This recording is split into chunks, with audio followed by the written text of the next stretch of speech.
Good day, Ma'am Balolay. I'm Lumabea Clarice from BSIT NS380. I'm going to discuss the web servers, web application service, and content delivery networks and edge computing. So first one is the web servers. We have here the Lightpad. So the Lightpad is kilala siya sa bilis tsaka pagiging efficient niya and ideal siya sa resource-constrained environments.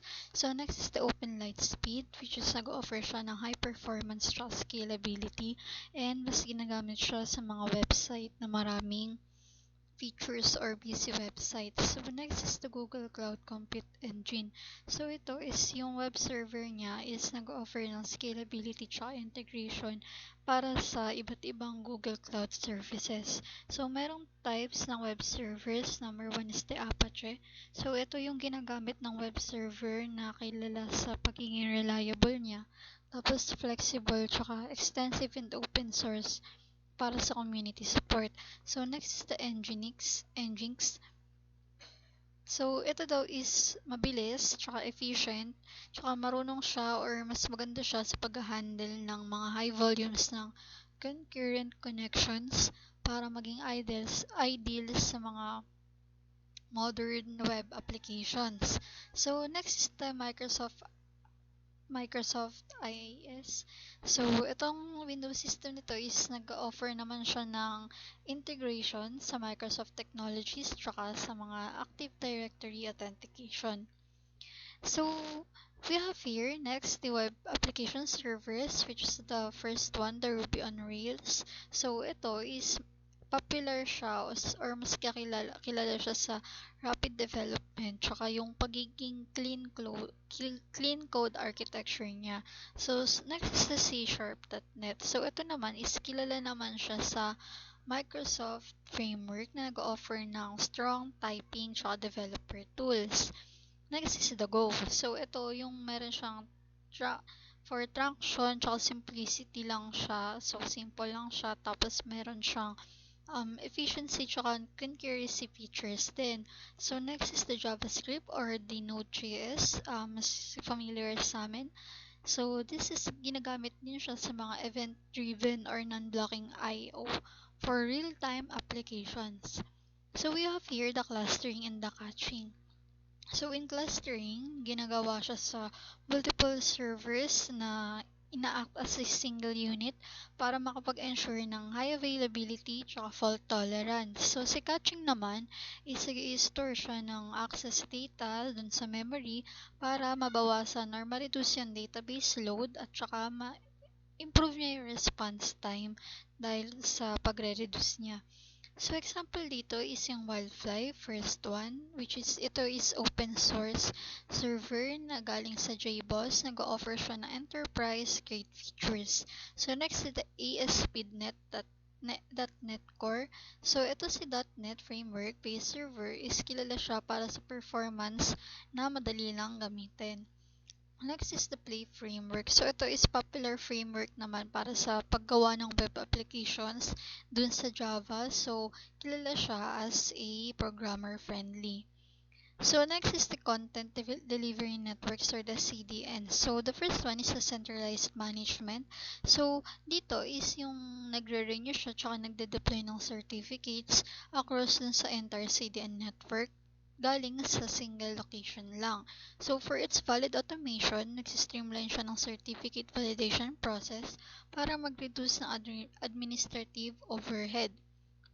Next is yung bot protection nila. So, nagpo-provide siya ng options para sa iba't ibang security requirements katulad ng wildcard certificates para sa iba't ibang subdomains. So, next is the streaming media optimization. So, dito naman is yung delivery ng video and tsaka audio content para sa iba't ibang internet connection speeds.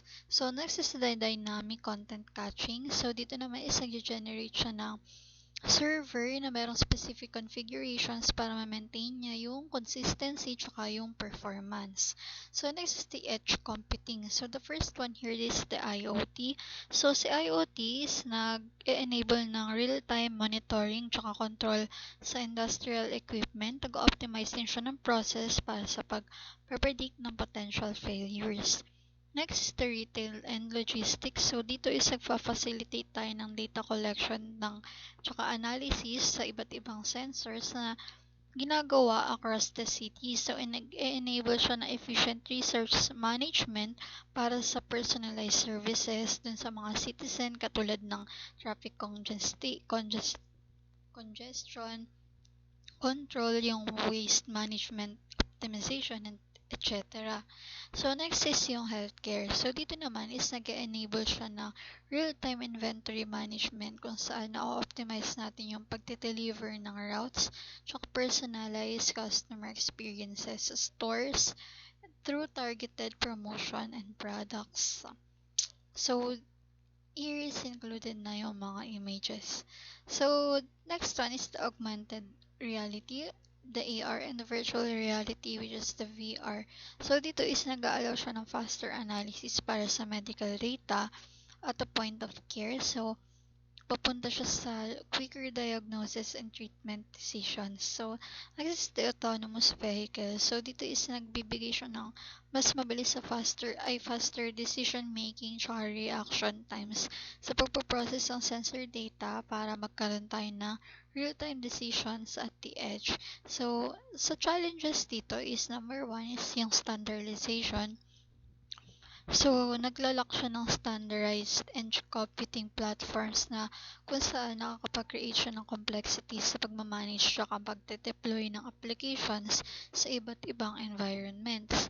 So, sa pagmamanage naman ng distributed data, so yung consistency at security across geographically dispersed edge locations is challenging. Next is the future. So, yung edge computing is nag-evolve pa rin pero continuous pa rin siya sa advancement ng technologies. So, in-expect natin na mas mahirapan siya dito sa part na to. Dito sa future since nagbabago ang technology. So, next is the enabling of Internet of Things. So, dito nagsusupport tayo ng massive growth ng connected devices para sa pagpaprocess ng data closure dun sa source. So, sa pagde-deliver ng low latency applications, nag-cater siya ng real-time responsiveness. So, katulad na lang ng online gaming tsaka financial trading. So that's all for the C12 or the web servers, web application servers, content delivery networks, and edge computing. So thank you.